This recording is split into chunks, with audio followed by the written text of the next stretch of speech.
नमस्कार दोस्तों।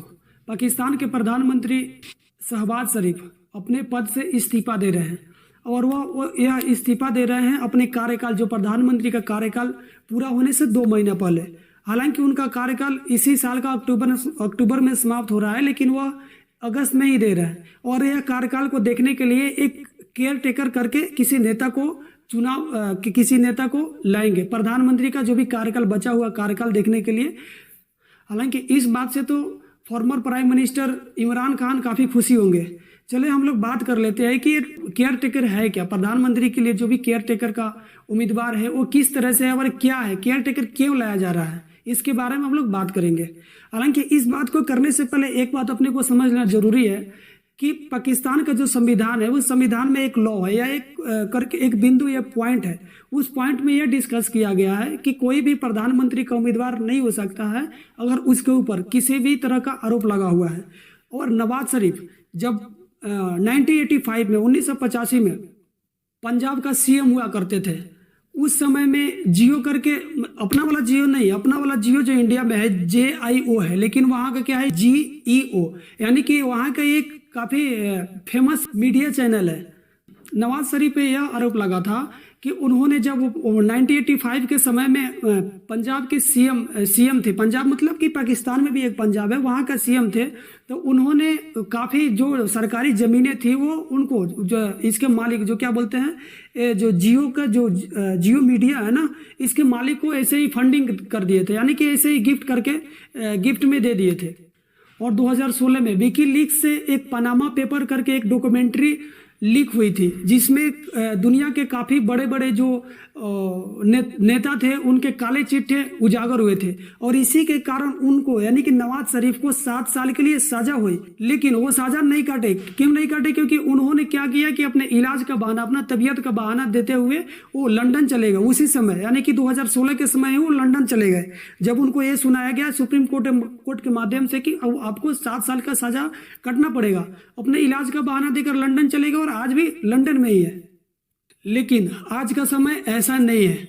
नवाज शरीफ के छोटे भाई जो अभी पाकिस्तान का प्रधानमंत्री है शहबाज शरीफ, उन्होंने अपने भाई के प्यार में पाकिस्तान का संविधान का जो वो एक पॉइंट था, उसको ही चेंज कर दिया, उसको ही चेंज करवा दिया। अब ऐसा नहीं है कि जिस पे आरोप लगा है वो प्रधानमंत्री का उम्मीदवार नहीं हो सकता, ऐसा बिल्कुल नहीं है।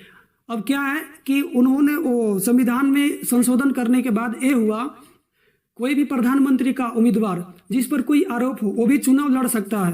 पहले क्या था, संविधान में संशोधन अभी हुआ है ना, संशोधन होने से पहले पाकिस्तान के संविधान में यह था कि कोई भी व्यक्ति पर अगर भ्रष्टाचार का कोई आरोप लग गया है तो वो पाकिस्तान का प्रधानमंत्री का उम्मीदवार नहीं हो सकता है। उसको रोकेगा कौन? सुप्रीम कोर्ट उसको अलाउ ही नहीं करेगा वो पाकिस्तान के प्रधानमंत्री के उम्मीदवार के लिए। लेकिन अभी वो सब चेंज हो गया और अभी कब की बात है, अभी 1 महीना पहले ही ये बात है कि सब संविधान में चेंज कर दिया गया। और अभी क्या होगा कि अब नवाज शरीफ जो लंदन में है ना, वो आराम से आएंगे और पाकिस्तान के प्रधानमंत्री का चुनाव भी लड़ सकते हैं। हालांकि अभी यह है कि जो केयर टेकर करके पाकिस्तान में लाया गया है, जो कि अभी शहबाज शरीफ पाकिस्तान का प्रधानमंत्री है, उन्होंने अगस्त में इस्तीफा देंगे। उनका कार्यकाल खत्म कब हो रहा है? अक्टूबर में।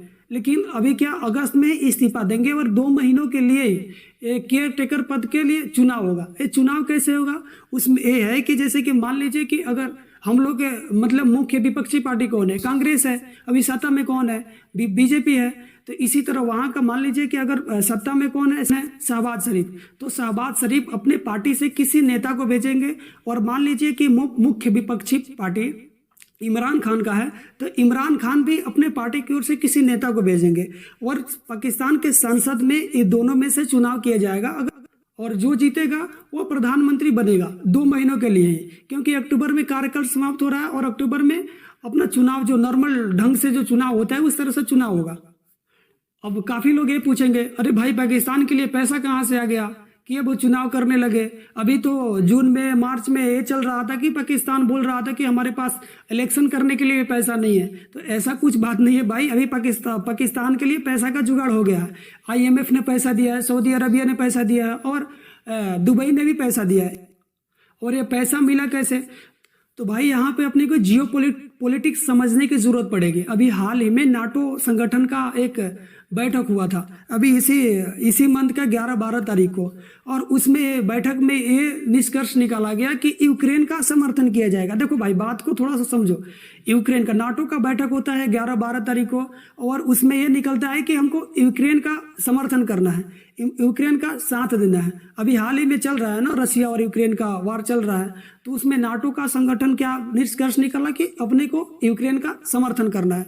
यहाँ तक बात समझ में आया।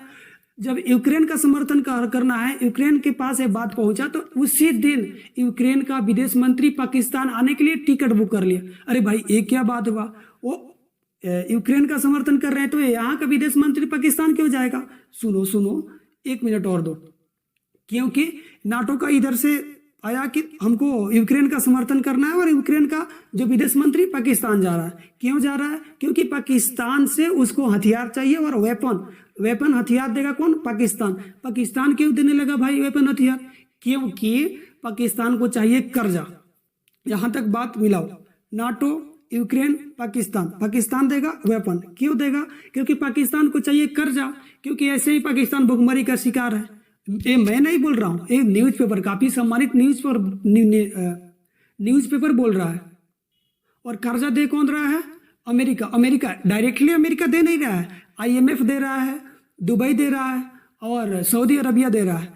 और जो अमेरिका है ना, अमेरिका ऐसा नहीं है कि ये आपका जो IMF है, IMF अमेरिका के बाद टाल देगा, क्योंकि अमेरिका कितनों को निपटा दिया है, और काफ़ी फंडिंग से ही चलता है। अमेरिका काफ़ी फंडिंग करता है IMF को, तो अमेरिका जब बोलेगा कि भाई इसको पैसा देना है, इसको फंड देना है, तो IMF देगा ही। और ऐसा भी नहीं है कि फंड दे दिया तो फिर लेगा नहीं, वो तो मिलेगा ही। एक समझ लो कि हम लोग ब्याज लेते हैं ना, सिर्फ ऐसा ही फंडा चल रहा है IMF का भी। तो इस तरह से काफ़ी जियोपॉलिटिक्स हो रहा है अभी। ये बात जियोपॉलिटिक्स समझना जरूरी है भाई, कि नाटो का इधर बैठक होता है और यूक्रेन का साथ देने का बात होता है, और यूक्रेन का विदेश मंत्री उसी दिन पाकिस्तान के आने के लिए अपना फ्लाइट का टिकट बुक करा लेते हैं। क्यों? क्योंकि पाकिस्तान को चाहिए कर्जा देगा कौन? IMF क्यों देगा? क्योंकि अमेरिका जोर लगाएगा IMF को देने के लिए, तो IMF फंडिंग करेगा ही। आशा करता हूं कि जो ये जियोपॉलिटिक्स की बातें हैं और पाकिस्तान की जो बातें थी, आप लोगों के पास पहुंचा होगा। अगर थोड़ा भी इस बातों को सुनकर अच्छा लगा, या फिर ऐसा बोले कि थोड़ा सा नॉलेज शेयर करने में मैं सक्षम हो पाया, तो चैनल को सब्सक्राइब कर दीजिएगा, क्योंकि आने वाला वीडियो आपके पास आसानी से पहुंच जाए। और लाइक और सब्सक्राइब जरूर करना। धन्यवाद भाई लोग।